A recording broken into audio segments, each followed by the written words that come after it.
siang Ibu-Ibu. Selamat. Sehat? Alhamdulillah. Sudah makan? Sudah. Alhamdulillahirobbilalamin. Baiklah, terima kasih saya ucapkan kepada seluruh Dewan Guru SDN Negeri 1 Kedamaian, Kota Bandar Lampung yang telah menyempatkan waktu untuk hadir dalam sosialisasi yang akan saya berikan mengenai pembelajaran dan pemahaman dari penerapan konsep inti dari modul budaya positif. Alhamdulillahirobbilalamin, berkat rahmat Allah Subhanahu wa Ta'ala kita diberikan kesehatan sehingga kita semua dapat hadir pada siang hari ini. Salawat serta salam tetap tercurahkan kepada Nabi besar Muhammad sallallahu alaihi wasallam. Semoga kelak kita mendapatkan syafaat di yaumil akhir. Amin. Baiklah, ibu-ibu semua, dari materi yang akan saya sampaikan mungkin ada kata baru yaitu mengenai budaya positif. Nah, ini yang akan saya jelaskan mengenai budaya positif sehingga di kemudian hari dapat saya terapkan di sekolah kita yang tercinta ini. Amin ya robbal. Amin. Mendengar kata budaya positif, ibu-ibu semua sudah tahu apa itu budaya positif di sekolah? Apakah oke? Budaya yang baik. Budaya yang baik. Ada yang lain? Kegiatan yang positif. Kegiatan yang positif. Ada yang lain? Bu Sulis? Ya, tadi dikatakan oleh Bu Nia bahwa budaya positif adalah budaya yang baik. Dari Bu Atul, kegiatan yang positif. Kalau kita rangkum, sebenarnya artinya semuanya benar. Budaya yang baik, budaya yang positif. Sehingga budaya positif di sekolah itu adalah kegiatan atau hal-hal yang dapat dilakukan terus-menerus, namun ini akan membuat menjadi pembiasaan yang baik. Pembiasaan baik untuk siapa? Tentu untuk seluruh warga sekolah. Nah, di sini ada kata-kata pentingkah budaya positif diterapkan di sekolah. Sangat penting ya. Kalau mendengar kata positif berarti pasti ada manfaatnya. Di sini ada kalimat, sekolah diibaratkan sebagai tanah tempat bercocok tanam sehingga seorang guru perlu mengusahakan agar sekolah menjadi sebuah lingkungan yang menyenangkan, aman, nyaman untuk bertumbuh serta dapat menjaga dan melindungi setiap murid dari hal-hal yang kurang bermanfaat atau bahkan mengganggu perkembangan potensi murid.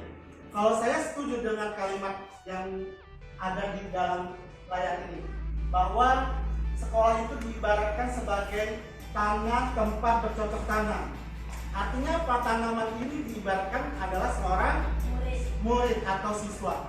Sehingga kalau kita bercocok tanam, tanaman yang ada di lingkungan sekolah ketika kita dirawat, dia tumbuh, berkembang, bahkan berguna dan bisa dimanfaatkan. Begitu juga dengan murid kita. Dari kelas 1 belum mengenal hal yang mereka belum dapat lakukan, ketika mereka mendapatkan pendidikan, kita didik, kita beri kasih sayang sehingga mereka dapat berkembang dan bertumbuh dengan baik, sehingga mereka mempunyai kemampuan yang sebelumnya mereka belum bisa menjadi bisa. Dengan demikian, salah satu tanggung jawab seorang guru adalah bagaimana menciptakan suatu lingkungan positif yang terdiri dari warga sekolah yang saling mendukung, saling belajar, saling bekerja sama sehingga tercipta kebiasaan-kebiasaan baik. Dari kebiasaan-kebiasaan baik tersebut akan tumbuh menjadi karakter-karakter warga sekolah yang baik juga. Artinya apa? Ketika saya mendapatkan materi mengenai budaya positif dari guru penggerak, tidak saya terapkan, maka saya tidak akan mungkin berkembang atau bertumbuh. Tapi saya juga tidak bisa sendirian. Saya juga harus mengajak seluruh warga sekolah SDN Negeri 1 Kedamaian. Kita semua adalah guru. Kita semua mempunyai tanggung jawab yang berat terhadap anak didik kita. Sepakat ya Ibu? Dalam rangka menciptakan lingkungan positif, salah satu strategi yang perlu kita tinjau kembali adalah penerapan disiplin di sekolah kita. Apakah telah efektif? Apakah masih perlu ditinjau kembali? Apa sesungguhnya arti dari disiplin itu sendiri? Adakah kaitannya dengan nilai-nilai kebaikan? Saya rasa walaupun saya baru 3 tahun di sekolah ini, saya rasa kita memang masih perlu menerapkan disiplin positif di setiap elemen-elemen yang ada di sekolah ini. Dan saya melihat masih belum efektif budaya positif yang ada di sekolah kita. Makanya masih perlu kita tinjau. Apa yang perlu kita tingkatkan, apa yang perlu kita buang, apa yang perlu kita tambah. Tadi dikatakan bahwa budaya positif ada kaitannya dengan disiplin positif. Nah, makna kata disiplin di sini, ketika mendengar kata disiplin, apa yang terbayang di benak ibu-ibu semua? Apa yang terlintas di pikiran kita? Kebanyakan orang akan menghubungkan kata disiplin dengan tata tertib, peraturan, dan kepatuhan pada setiap peraturan. Kata disiplin juga sering dihubungkan dengan hukuman, padahal itu sungguh berbeda. Karena belajar tentang disiplin positif tidak harus dengan memberi hukuman. Justru itu adalah salah satu alternatif terakhir dan bila perlu tidak digunakan sama sekali. Saya sependapat, saya dulu memang mengkaitkan disiplin ini dengan hukuman atau konsekuensi. Ternyata setelah saya mendapatkan pendidikan di guru penggerak ini, ada satu treatment yang sangat baik untuk dilakukan oleh seorang pendidik terhadap hal-hal atau masalah-masalah yang ditemukan di sekolah.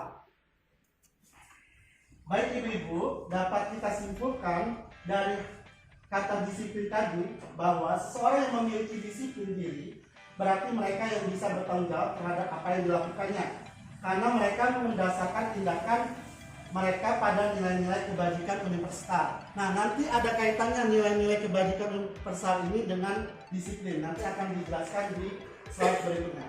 Sebagai pendidik, tujuan kita adalah menciptakan anak-anak yang memiliki disiplin diri sehingga mereka bisa berperilaku dengan mengacu pada nilai-nilai kebajikan universal dan memiliki motivasi intrinsik bukan ekstrinsik. Artinya apa? Ketika membentuk suatu budaya positif harus muncul atau harus dimulai dari diri mereka sendiri, dari diri kita sendiri, bukan karena adanya sebuah peraturan atau adanya karena mereka ketakutan akan hukuman atau konsekuensi, tapi harus dari unsur atau motivasi intrinsik mereka atau kita. Nah, ini dia nilai-nilai kebajikan. Nilai-nilai ini bisa kita terapkan di peraturan atau kita akan mengganti kata peraturan ini dengan keyakinan, tapi nanti akan saya jelaskan di slide berikutnya. Namun ini ada kaitannya dengan disiplin positif atau budaya positif, itu ada kaitannya dengan nilai-nilai universal. Nilai-nilai kebajikan universal ini salah satunya dari yang digaungkan mulai dari tahun lalu berkaitan dengan Merdeka Belajar, yaitu tentang profil pelajar Pancasila. Ada juga dari 9 pilar karakter atau dari Primary Years Program dan nilai-nilai yang dirasa penting. Nilai-nilai kebajikan ini dari tempat contoh ini, kalau misalkan kita mengambil selain yang ada di tempat ini nggak apa-apa. Misalkan di profil pelajar Pancasila, pelajar Pancasila beriman dan bertakwa pada Tuhan Yang Esa dan berakhlak mulia, berkebinekaan global, gotong royong mandiri, kreatif dan benar kritis. Misalkan kita mau santun, kan nggak ada di profil pelajar Pancasila, tidak apa-apa, itu masuk di poin nilai yang dirasa penting. Kalau saya melihat di kelas saya, santun itu yang menjadi penting karena mereka terbiasa berkata yang tidak sopan. Selanjutnya, materi berikutnya mengenai teori motivasi, hukuman, penghargaan, dan restitusi. Terkadang kita melakukan sesuatu karena kita menghindari rasa sakit atau ketidaknyamanan. Terkadang juga kita melakukan sesuatu untuk mendapatkan apa yang kita mau. Artinya apa? Ketika kita membentuk suatu budaya positif atau disiplin positif di sekolah kita yang tidak dari unsur intrinsik atau yang tidak dari diri mereka sendiri, nah hal-hal inilah yang muncul. Biasanya mereka disiplin karena untuk menghindari dari rasa sakit. Contohnya kemarin Ananda mendapat hukuman. Nah, untuk tidak mendapatkan hukuman lagi, mereka berupaya untuk disiplin. Tapi itu karena faktor eksternal, bukan maksudnya faktor ekstrinsik dari luar. karena adanya rasa sakit itu. Nah, yang kita harapkan ketika kita membentuk budaya positif ini, kita bisa memunculkan pada diri anak dari unsur intrinsiknya. Nah, di sini ada hal baru, yaitu restitusi. Saya juga baru mendengar ini ketika mendapatkan pendidikan di guru penggerak tentang restitusi. Ini akan saya bahas di slide berikut.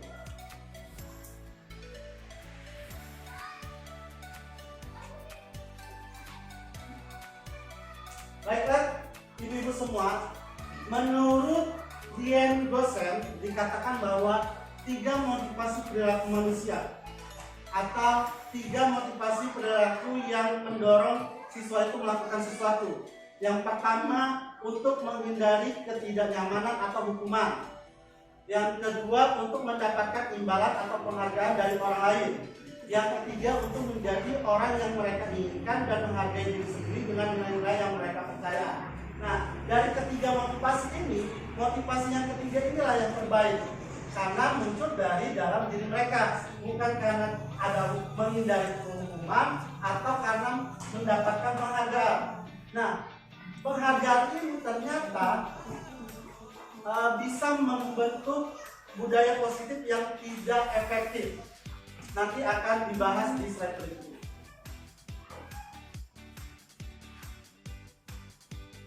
Nah, ini dia perbedaan ketiga ini mengenai hukuman, konsekuensi, dan restitusi. Dari ketiga ini, menurut ibu-ibu hukuman itu apa sih? Apa bedanya hukuman sama konsekuensi? Restitusi kita lupakan dulu karena ini hal baru yang akan saya jelaskan juga. Apa bedanya hukuman dan konsekuensi? Baik ibu-ibu, di sini hukuman, konsekuensi, dan restitusi. Namun yang akan saya fokuskan dulu yaitu hukuman dan konsekuensi. Dari kedua hal ini, adakah ibu-ibu yang tahu apa perbedaan hukuman dan konsekuensi? Oh, ada 2 orang. Bu Sulis dulu deh. Kalau untuk hukuman itu sesuatu yang dilakukan secara tiba-tiba. Sedangkan konsekuensi itu kita membuat kesepakatan dari awal pembelajaran hingga nanti terjadi sesuatu hal yang terjadi di kelas.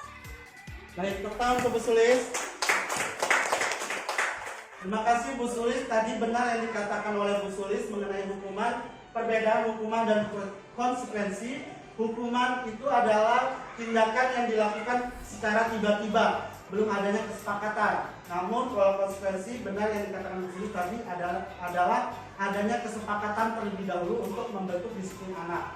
Nah, untuk penjelasan selanjutnya yaitu kita lihat di kolom ini. Ternyata dalam membentuk budaya positif di sekolah atau di kelas, hukuman itu bisa membentuk budaya positif yang gagal. Namun untuk konsekuensi dan restitusi itu ternyata dapat membentuk budaya positif atau dapat mendisiplinkan disiplin positif di sekolah. Tetapi ada hal yang membedakannya kembali antara konsekuensi dan restitusi. Kita sepakat bahwa hukuman itu memang tidak dapat membentuk budaya positif. Tapi kalau dari tabel ini, ternyata konsekuensi itu bisa membentuk disiplin. Tetapi ada perbedaan antara kedua ini. Tentu yang terbaik adalah restitusi. Kalau konsekuensi ini masih ada hal yang belum muncul di diri siswa itu sendiri atau belum muncul intrinsik dari siswa tersebut, melainkan dari ekstrinsiknya atau karena ada aturan atau kesepakatan di luar kemauan dia sendiri seperti itu. Selanjutnya ini adalah perbedaan antara hukuman dan konsekuensi. Kalau kita lihat, hukuman itu bersifat tidak terencana atau tiba-tiba. Yang kedua, anak atau murid tidak tahu apa yang akan terjadi dan tidak dilibatkan. Yang ketiga, hukuman itu bersifat satu arah dari pihak guru yang memberikan dan murid hanya menerimanya saja. Dan yang selanjutnya, hukuman itu diberikan bisa berupa fisik atau psikis bahkan. Dan yang akan menjadi tersakiti adalah pasti anaknya atau siswanya. Sedangkan konsekuensi itu sudah terencana, sudah disepakati. Pada konsekuensi murid tetap dibuat tidak nyaman untuk jangka waktu pendek.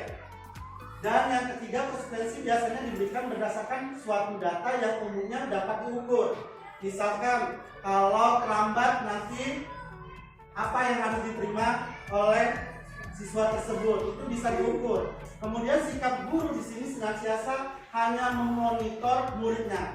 Nah, ini yang akan membedakan restitusi. Guru itu tidak hanya memonitor muridnya. Nanti akan ada penjelasan selanjutnya. Nah, baik ibu-ibu semuanya, sebelum saya lanjutkan materinya, ini ada kuis sedikit mengenai hukuman dan konsekuensi. Ibu-ibu bisa mencobanya, menjawab saja. Apakah ibu-ibu sudah paham benar antara hukuman atau konsekuensi?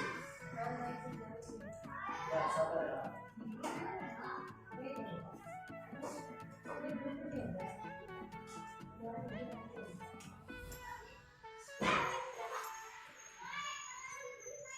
Di grup udah saya share. Nih, ini. Coba diklik. Itu semua bisa mengikuti kuis ini mengenai pemahaman ibu-ibu apakah sudah paham tentang perbedaan antara hukuman dan konsekuensi. Semuanya bisa dibuka link yang saya berikan. Ini pakai akun. Ya. Pakai dapur pakai akun juga. Nggak bisa Kak, tadi belum.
Sudah Ibu? Jelas sudah, kalau saya lihat 90% sudah paham antara perbedaan antara hukuman dan konsekuensi. Tepuk tangan untuk semuanya. Baiklah, selanjutnya mengenai dihukum oleh penghargaan. Nah, tadi kalau pertama motivasi, kedua hukuman, konsekuensi, dan restitusi. Namun restitusi belum dibahas. Baiklah, yang ketiga yaitu dihukum oleh penghargaan. Kenapa ya penghargaan bisa membuat orang terhukum? Ini ada kalimat dari Al-Fiqh mengenai saat kita berulang kali menjanjikan hadiah kepada anak-anak agar berperilaku bertanggung jawab atau kepada seorang murid agar mempelajari sesuatu yang baru atau kepada seorang karyawan agar melakukan pekerjaan dengan berkualitas, kita sedang berasumsi mereka tidak dapat melakukannya atau mereka tidak akan memilih untuk melakukannya. Nah, biasanya kalimat lain ini ya sangat berkaitan sekali dengan kita yang sering memberikan penghargaan. Karena satu, kita nggak percaya pada anak untuk melakukannya. Yang kedua, karena kalau tidak diberikan penghargaan, anak tidak akan melakukannya. Nah, itu menurut saya sangat relevan sekali dengan yang ada di kenyataan. Ada hal-hal yang menjadi problema kenapa dihukum oleh penghargaan. Penghargaan itu ada beberapa hal yang mengakibatkan. Yang pertama, adanya pengaruh jangka pendek dan jangka panjang. Artinya apa? Anak akan menagih kembali. Kalau dia melakukan sesuatu yang sudah dijanjikan oleh gurunya, pasti di kemudian hari akan ditanya lagi, Bu, saya sudah melakukannya kok tidak diberi hadiah lagi. Nah, ini yang menjadikan pengaruhnya ke jangka pendek atau jangka panjang. Yang kedua yaitu penghargaan tidak efektif. Kenapa tidak efektif? Biasanya kita cenderung fokus kepada siswa yang melakukan sesuatu yang menurut kita itu baik. Padahal semua anak itu kan unik ya. Ada yang memang dia tidak bisa melakukannya, dan itu yang kita tidak menghargainya. Jadi penghargaan itu bisa tidak efektif. Kedua, penghargaan merusak hubungan. Nah, ini yang berkaitan dengan nomor 2 tadi. Kita akan membuat psikis anak atau merasa kecewa ketika anak yang misalkan yang benar 10 dapat hadiah, yang 9 nggak dapat. Nah, itu yang akan dibawa atau membuat psikis mereka terganggu. Akan diingat sampai besar pun, bahkan sampai sekarang seperti kita juga bakal kita ingat ya. Kita bakal ingat ke guru ini yang selalu memberikan hadiah, yang ini nggak memberikan. Nah, itu yang bisa penghargaan itu bisa menghukum seorang anak. Yang keempat, penghargaan mengurangi ketepatan. Artinya apa? Ketika kita melakukan kuis atau ujian, kita menjanjikan suatu hadiah. Mereka pasti cepat-cepat, yang penting selesai, dan pasti tidak melakukan dengan tepat. Nah, ini yang mengakibatkan bahwa penghargaan mengurangi ketepatan. Yang kelima, penghargaan menurunkan kualitas. Artinya apa? Kita fokus kepada satu yang kita mau. Padahal seorang anak itu mempunyai kemampuan yang beragam, dan itu yang kadang kita tidak melihatnya. Yang keenam, penghargaan mematikan kreativitas. Artinya apa? Kita mau anak lewat A, melalui jalan A. Padahal jalannya sama saja, tujuannya sama. Tapi kita cenderung karena kemauan kita yang A, kita fokus ke A. Padahal yang B sebenarnya caranya berbeda, namun tujuannya sama. Dan itu yang mematikan kreativitas anak. Dan yang ketujuh, penghargaan menghukum yang tadi. Dan yang ke-8 ini adalah yang paling baik. Artinya penghargaan itu muncul karena adanya motivasi dari dalam diri anak itu sendiri. Ya, kita tidak perlu menjanjikan sesuatu. Kalau mereka bisa, tetap kita kasih pujian. Tidak bisa pun tetap kita kasih pujian. Itu tidak akan mengurangi nilai seorang diri kok. Seperti itu. Nah, ini yang poin utamanya mengenai restitusi. Restitusi adalah proses menciptakan kondisi bagi murid untuk memperbaiki kesalahan mereka, sehingga mereka bisa kembali pada kelompok mereka dengan karakter yang lebih kuat. Artinya apa? Terkadang ketika siswa atau murid melakukan kesalahan, mereka pasti cenderung untuk tidak kembali lagi kepada temannya karena temannya sudah menjudge kalau dia salah, dan itu sering terjadi pada pembelajaran yang ada di Indonesia ini. Yang kedua, restitusi juga adalah proses kolaboratif yang mengajarkan murid untuk mencari solusi untuk masalahnya dan membantu murid berpikir tentang orang seperti apa yang mereka inginkan dan bagaimana mereka harus memperlakukan orang lain. Artinya, ketika murid melakukan kesalahan, kita meminta mereka untuk menyelesaikan sendiri dengan bimbingan kita tentunya. Cari mengapa mereka melakukannya, apakah mereka bisa menyelesaikannya, tanya cara apa, dan yang terakhir tanyakan hal apa yang melanggar mereka, yang dilanggar mereka. Dan yang ketiga, restitusi membantu murid menjadi lebih memiliki tujuan, disiplin positif, dan memulihkan dirinya setelah berbuat salah. Penekanannya bukanlah pada bagaimana berperilaku untuk menyenangkan orang lain atau menghindari ketidaknyamanan, namun tujuannya adalah menjadi orang yang menghargai nilai kebaikan yang mereka percayai. Ciri-ciri restitusi ada 9. Yang pertama, ini kenapa saya katakan cara ini adalah yang sangat efektif untuk menyelesaikan suatu masalah atau menyelesaikan permasalahan yang ditemukan di kelas atau di sekolah. Ada 9 ciri-ciri restitusi. Ini yang saya katakan bahwa cara ini adalah yang paling efektif yang menurut yang telah saya dapatkan, yaitu cara restitusi ketika kita menghadapi atau menyelesaikan suatu masalah yang ditemukan di kelas atau di sekolah. Bahwa dikatakan restitusi bukan menebus kesalahan, tetapi belajar dari kesalahan. Kemudian restitusi memperbaiki hubungan. Restitusi adalah tawaran bukan paksaan. Restitusi menuntun untuk melihat ke dalam diri dan mencari kebutuhan dasar yang mendasari tindakan, serta restitusi adalah cara yang paling baik. Restitusi fokus pada karakter bukan tindakan. Restitusi menguatkan dan restitusi fokus pada solusi. Dan ke-9 poin ini adalah ciri-ciri restitusi. Nanti ibu-ibu bisa melihat contohnya yang sudah saya praktikkan di kelas. Apa kaitannya dengan keyakinan kelas? Tentu keyakinan kelas sangat berkaitan dengan restitusi, karena ada langkah-langkah di restitusi yang menanyakan keyakinan kelas. Ini adalah contoh keyakinan kelas yang sudah saya buat di kelas. Jadi kita mengganti peraturan kelas ini dengan keyakinan kelas. Artinya apa? Kalau peraturan ini akan menjadi faktor ekstrinsik dari anak itu. Ini faktor luarnya. Mereka disiplin karena hal ini. Tapi keyakinan membentuk anak untuk menjadi disiplin yang lebih baik karena mereka yakin untuk dapat melakukan hal-hal yang seperti disepakati. Baiklah ibu-ibu, ini adalah contoh membuat keyakinan yang sudah saya terapkan di kelas. Selamat menyaksikan.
Sekarang saya bapak perintahkan untuk membuat membuat peraturan tersebut.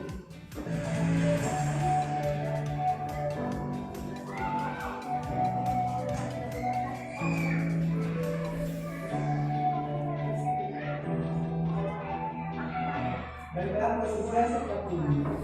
Tulis nama kalian terlebih dahulu. Kemudian kalian tulis peraturan kelas yang kalian inginkan.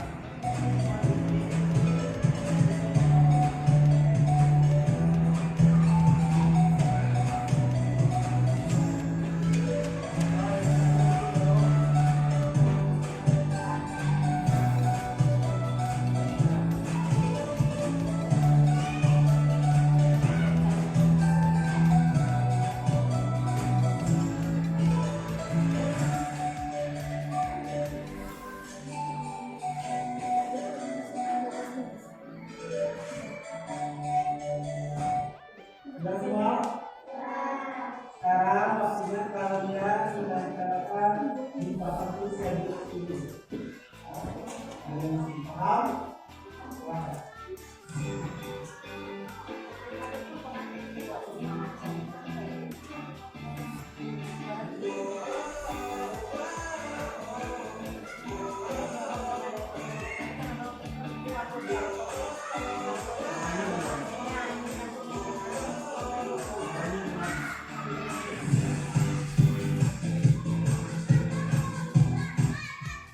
Terima kasih sudah menuliskan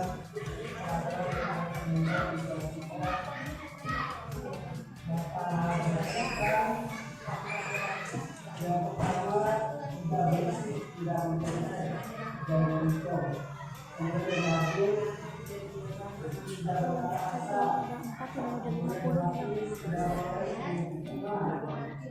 kemudian istri tidak boleh sangat selain berkenan. Kemudian ada tulis yang untuk menentukan silakan pakai KTP sama dulu.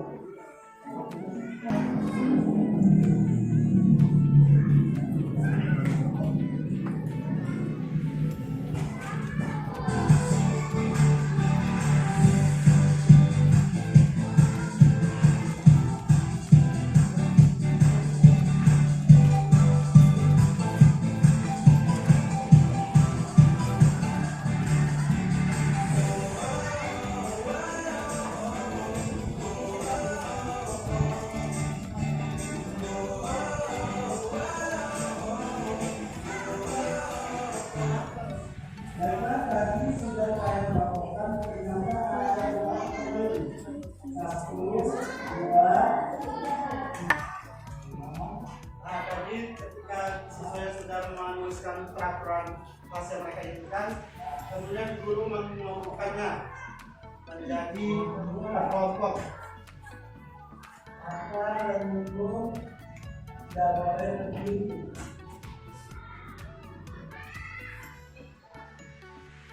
Tidak boleh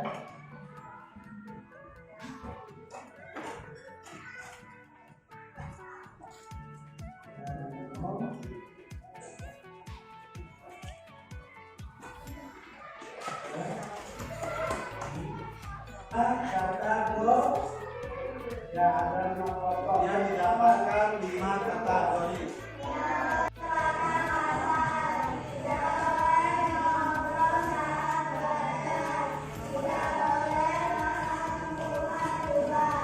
Jadi ada 5 kelompok dari hasil diskusi kalian tentang peraturan ke. Nah, yang membedakan dari yang itu tidak boleh membedakan kata tidaknya berubah ke dalam kalimat positif.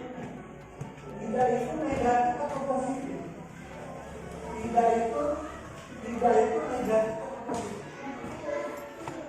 Negatif atau positif? Ya negatif. Nah, kalau itu negatif harus menggunakan kata-kata yang positif. Kalau membuang sampah buang berarti apa? Ya, kelas itu tidak boleh membuang sampah dan kelasnya harus dalam keadaan bersih, berarti menjaga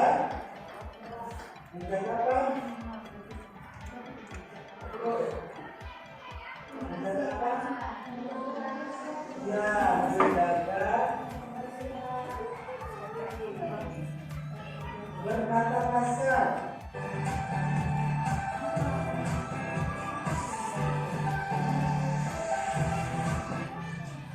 Datang tepat.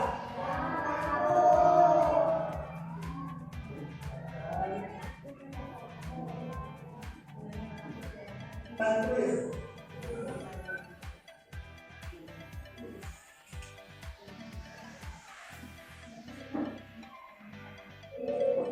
Sampai sini paham? Beda ya? Jadi menasabuni kita menggunakan keyakinan tidak lagi menggunakan peraturan. Kenapa? Kalau peraturan itu tidak dengan apa? Hukum atau konsekuen. Nah, kalau keyakinan itu juga karena kalian tidak harus kalian masalah dan perasaan.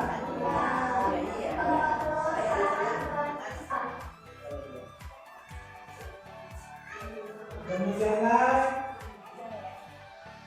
hasil diskusi kita tentang membuat keyakinan kelas. Berharap keyakinan ini harus kalian ingat dan harus kalian laksanakan. Bisa? Tadi, wassalamualaikum warahmatullahi wabarakatuh.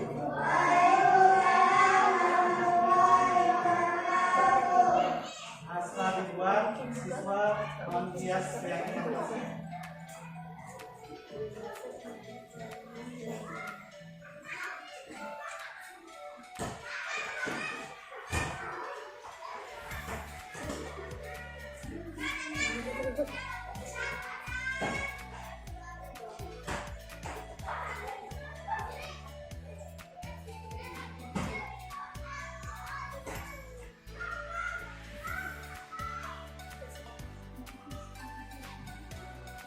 Assalamualaikum warahmatullahi wabarakatuh.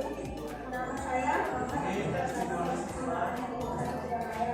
Saya sekarang sudah mengetahui perbedaan antara situasi kelas dan peraturan kelas. Assalamualaikum warahmatullahi wabarakatuh. Nama saya Fatimah Nomorati kelas 5 SDN 1 Kemayoran. Saya senang sekali saya dan teman-teman bersama Kak Maiko membuat keyakinan kelas. Ada 6 kategori keyakinan kelas yang disepakati. Terima kasih atas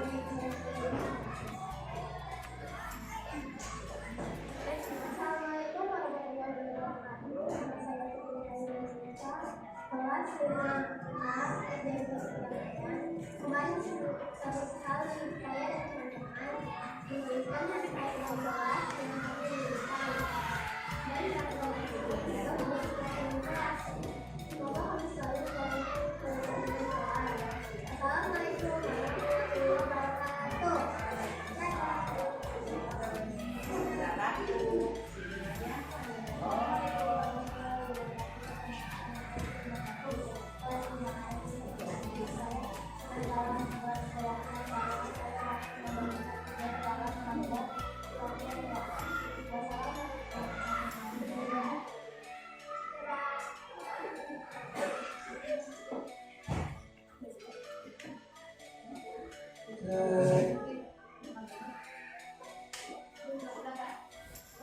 Ini contoh keyakinan kelas. Semoga ibu-ibu semua bisa menerapkannya di kelasnya masing-masing. Jadi peraturan kelas diganti dengan keyakinan kita. Nah, dalam disiplin positif atau membentuk budaya positif itu harus berpusat pada siswa.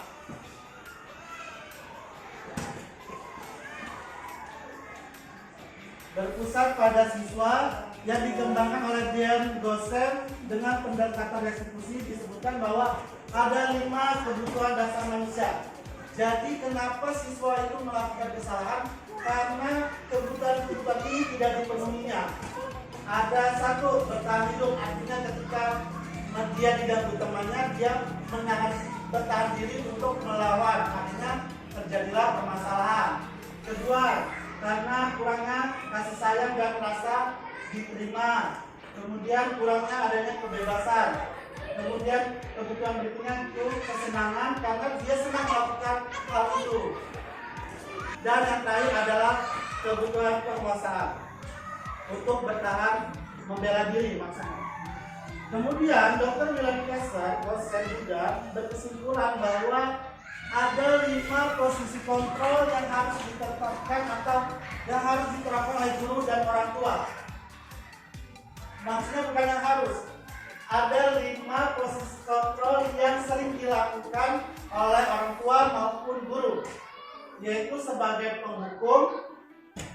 Berarti guru atau orang tua selalu ketika anaknya melakukan kesalahan langsung diberi hukuman. Kemudian pembuat rasa bersalah, membuat orang atau siswa yang melakukan kesalahan menjadi merasa bersalah, dan itu tidak baik untuk psikis mereka.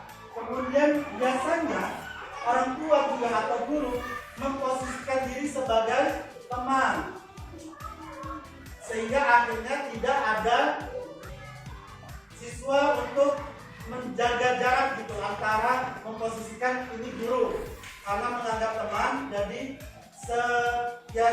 melakukan sesuatu ya seperti teman biasa. Kemudian orang tua atau guru sebagai pemantau. Ketika anak atau siswa melakukan kesalahan, guru hanya sebagai memantau tanpa menyelesaikan masalah tersebut. Dan yang paling baik adalah sebagai manajer. Ketika menemukan permasalahan, guru sebaiknya memposisikan diri sebagai manajer. Artinya, mulai dari menemukan permasalahannya, menyelesaikan permasalahannya, dan melakukan tindakan untuk menyelesaikan permasalahan yang dihadapi.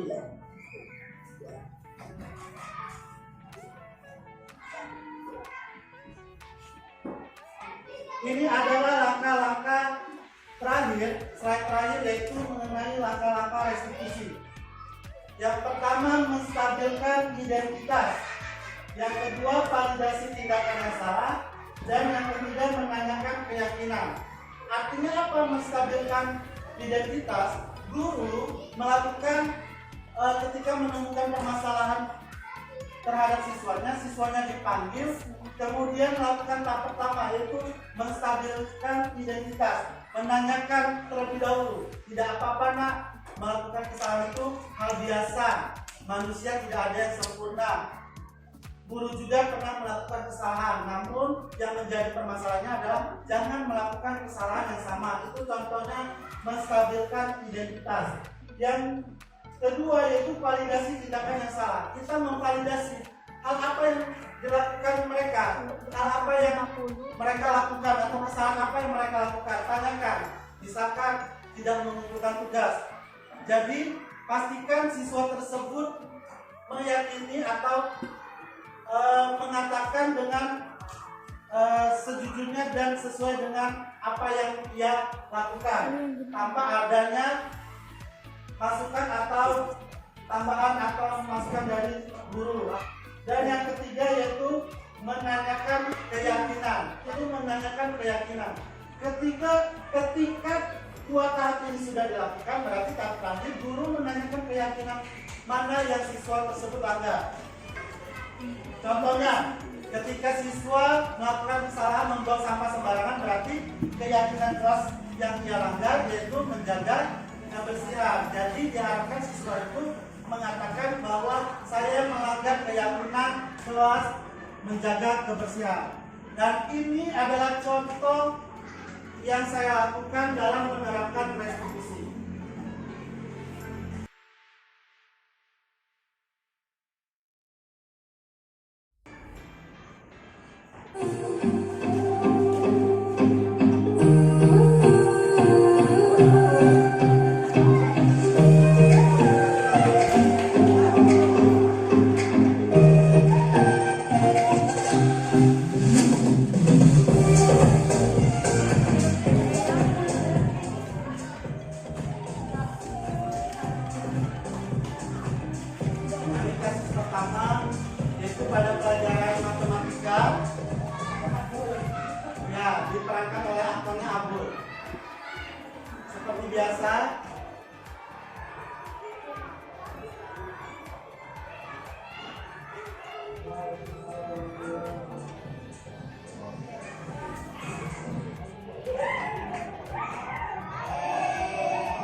Ini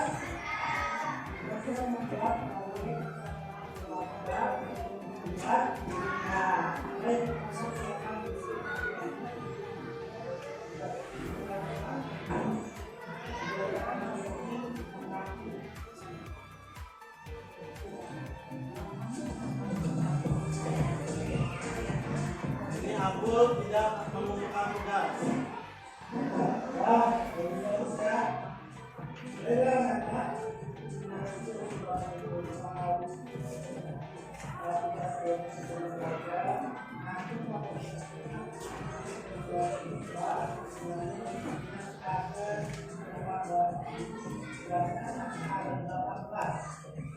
Siapa yang membuka? Sudah semua? Siap-siap belum? Siapa yang belum membuka?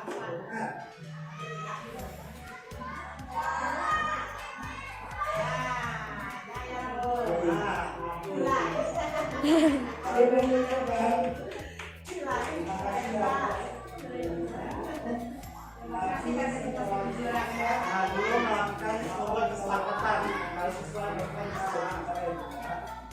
Sabut.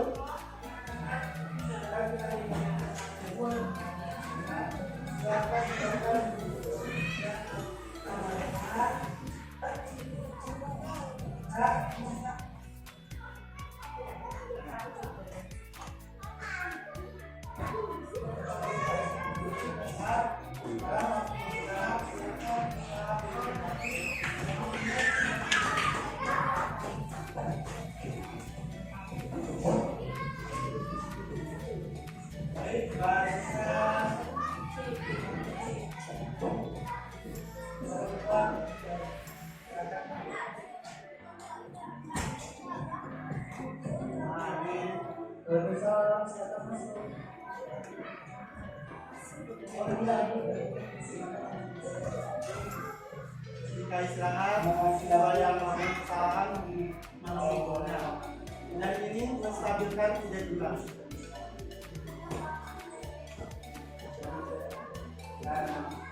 Sebenarnya setiap orang pasti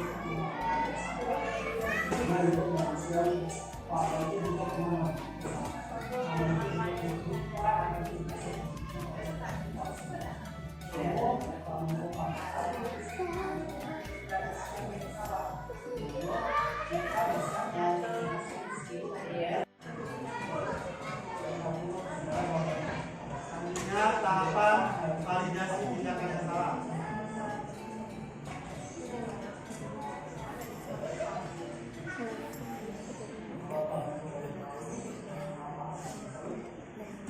Sebenarnya 535 di sini ya makanya lihat.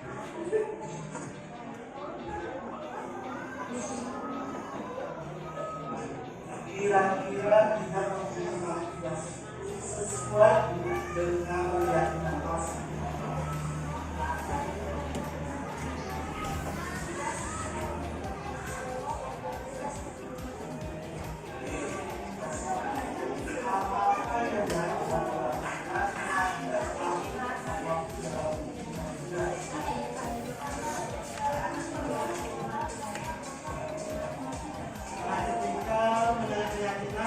Siswa harus dapat menemukan solusi atas permasalahannya.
Terima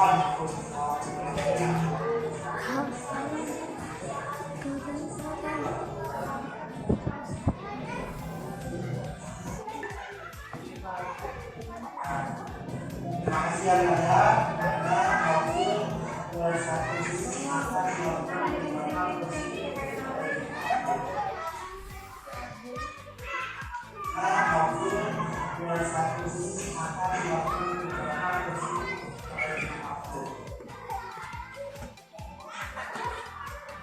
Semoga kedepannya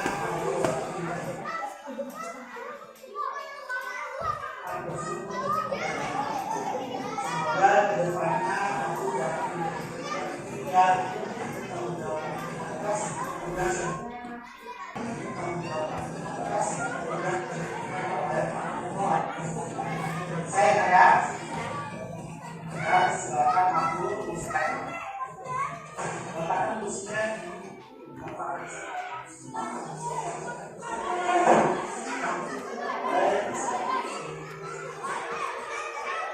Ini kasus kedua.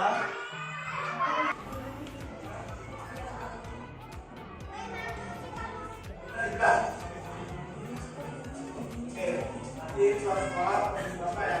Di kasus kedua itu ada salah satu siswa saya berkata tidak sopan.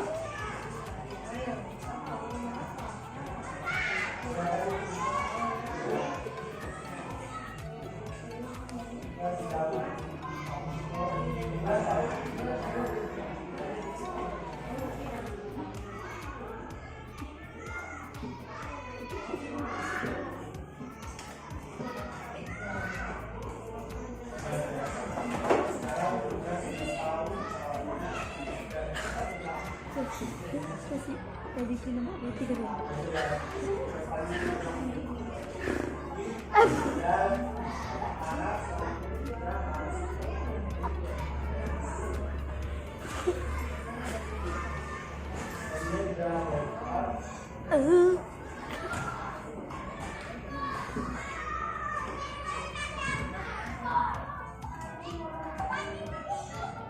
Ini adalah testimoni siswa.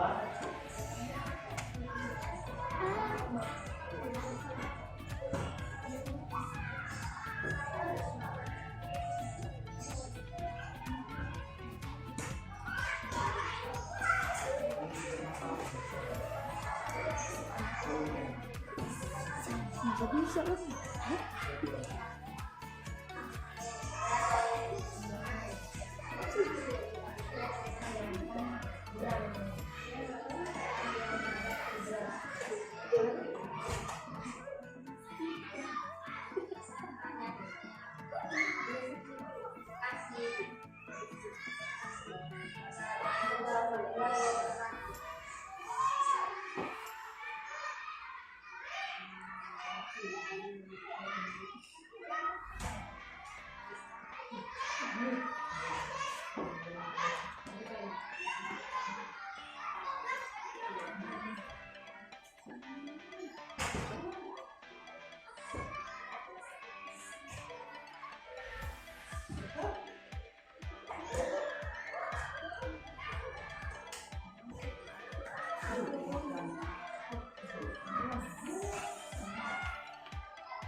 Baiklah,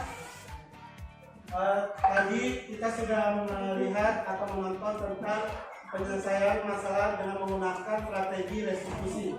Kesimpulannya adalah penyelesaian masalah yang ditemukan di kelas dengan menggunakan strategi restitusi diharapkan guru berada di posisi manajer dengan mengajukan pertanyaan-pertanyaan bermakna, dan ketika murid berbuat salah, guru akan menanggapi dengan cara yang memungkinkan murid untuk membuat evaluasi internal tentang apa yang dapat mereka lakukan untuk memperbaiki kesalahan mereka dan mendapatkan kembali harga dirinya. Sekianlah tadi penjelasan atau pemaparan saya mengenai pembelajaran dan pemahaman dari penerapan konsep modul modul budaya positif. Jadi saya pribadi berharap materi yang saya sampaikan dapat dicerna dengan baik dan dapat kita terapkan secara bersama-sama. Artinya kita sepakat untuk membentuk budaya positif di sekolah tercinta kita ini. Dengan cara ketika kita menemukan masalah yang dapat kita lakukan untuk membentuk disiplin positif, yaitu dengan cara restitusi. Ada 3 langkah. Yang pertama, apa Ibu? Menstabilisasikan identitas. Yang kedua, validasi tindakan yang salah. Dan yang ketiga, menanyakan keyakinan. Baiklah, apabila ada kesalahan dalam penyampaian sosialisasi pada hari ini, saya mohon maaf, dan semoga ini dapat berguna untuk saya pribadi dan teman-teman semua. Saya akhiri, wassalamualaikum warahmatullahi wabarakatuh.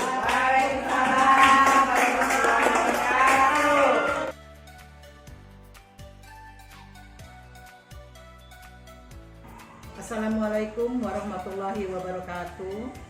Tabi pun, nama saya Cik Ama, Kepala SD Negeri 1 Kedamaian. Terima kasih kepada Pak Maiko yang telah memberikan sosialisasi mengenai budaya positif. Ini sangat baik diterapkan di sekolah, terutama strategi restitusi dalam menyelesaikan masalah di kelas maupun di sekolah. Terima kasih. Wabillahi taufiq wal hidayah. Wassalamualaikum warahmatullahi wabarakatuh. Assalamualaikum warahmatullahi wabarakatuh. Nama saya Sulis Minarti, guru kelas 5B SD Negeri 1 Kedamaian. Kemarin saya mendapatkan sosialisasi dari Pak Maiko mengenai budaya positif.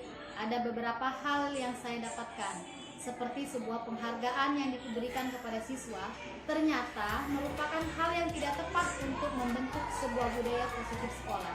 Wassalamualaikum warahmatullahi wabarakatuh. Tapi pun, nama saya Ami, guru kelas 2A SDN 1 Kedamaian. Sosialisasi yang dijelaskan oleh Pak Maiko mengenai budaya positif memberikan saya pemahaman baru. Salah satunya ketika kita menyelesaikan masalah di dalam kelas. Langkah yang paling tepat untuk kita gunakan yaitu restitusi dengan langkah-langkah. 1. Menstabilkan identitas. 2. Validasi tindakan. 3. Menanyakan keyakinan. Terima kasih. Wassalamualaikum warahmatullahi wabarakatuh.